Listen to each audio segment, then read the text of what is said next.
ಬೇಕಾದ್ರೆ ಸಾಯ್ಬಹುದು, ಏನ್ ಬೇಕಾದ್ರೆ ಆಗ್ಬಹುದು. ಈಗ ಹಂಗೆ ಮಾಡಿ ಅಂಗಡಿಗೋಸ್ಕರ ಚಿಲ್ಮೆಣಿ ಹಾಕ ಬೆಂಕಿ ಹಾಕ ಸತ್ತ ಮುನ್ಸಿಪಾಲ್ಟಿ ಅವ ಕೊಟ್ಟು ಅಂಗಡಿ ಅವ.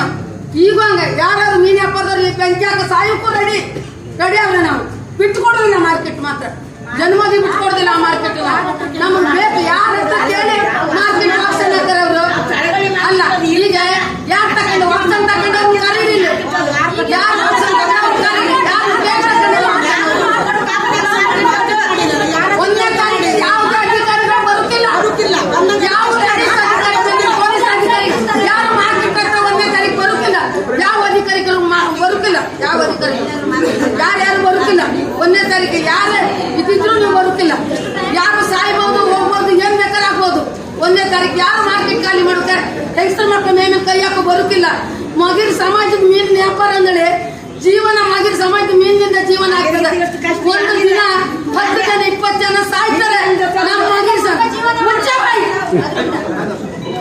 ಮಗಿನ ಸಮಾಜದವರು 18-20 ಜನ ಸತ್ತಾರೆ ಈ ವರ್ಷ. ಯಾರು ಕೊಟ್ಟಾರೆ? ಗೌರ್ಮೆಂಟ್ ಕೊಟ್ಟದ್ಯಾ? ಅಧಿಕಾರಿಗಳು ಕೊಟ್ಟಾರ್ಯಾ? ಯಾರು ಕೊಟ್ಟಾರೆ? ಯಾರು ಕೊಟ್ಟಾರೆ? ಮೀನು ಹಿಡ್ಕೊಂಡು ಅಷ್ಟೆಲ್ಲ ಜನ ಸತ್ತಲ್ಲ. ಯಾರು ಕೊಟ್ಟವ್ರನ್ನ? ನಾವು ಅದ್ರನ್ನ ತಂದು ಜೀವ ಕೊಂದಿ ಜೀವ ಹೊಟ್ಟೆ ಹೊರ್ಕೊಂಬರ್. ನಾವು ಜೀವ ನಮ್ಗೆ ಅದಿದ್ರೆ ಮಾತ್ರ ಅನ್ನ ನಮ್ಮ ಸಮಾಜಕ್ಕೆ, ಮಗಿನ ಸಮಾಜಕ್ಕೆ ಮೀನಿದ್ರೆ ಮಾತ್ರ ಅನ್ನ. ನಮ್ಮ ಹೊಟ್ಟೆ ಮೇಲೆ ಹೊಡಕ್ ಬಂದ್ರೆ ಸರ್ವನಾಶ ಆಗೋಗ್ತಾರೆ, ಸರ್ವನಾಶ. ಮಗಿನ ಸಮಾಜಕ್ಕೆ ಕೈ ಹಾಕ್ರೆ ಬಂದ್ರಿ, ಮೀನ್ ಮಾರ್ಕೆಟ್ಗೆ ಬಂದ್ರಿ, ಸರ್ವನಾಶ ಆಗ್ತೀರಿ ನೀವು. ನಮ್ಮ ಸಮಾಜಕ್ಕೆ ಯಾವಾಗ ಬರಬೇಡಿ. ಯಾವ್ದೊಂದು ಮಗರ ಸಮಾಜಕ್ಕೆ ಹೆಲ್ಪ್ ಮಾಡಲಿಲ್ಲ.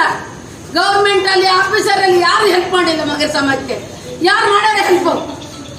ಮಗರ ಸಮಾಜದ ಬೆಂಬಲ ಯಾರು ಕೊಟ್ಟಾರೆ ನಮ್ಗೆ? ಯಾರು ಕೊಡಲಿಲ್ಲ ಬೆಂಬಲ ನಮ್ಗೆ?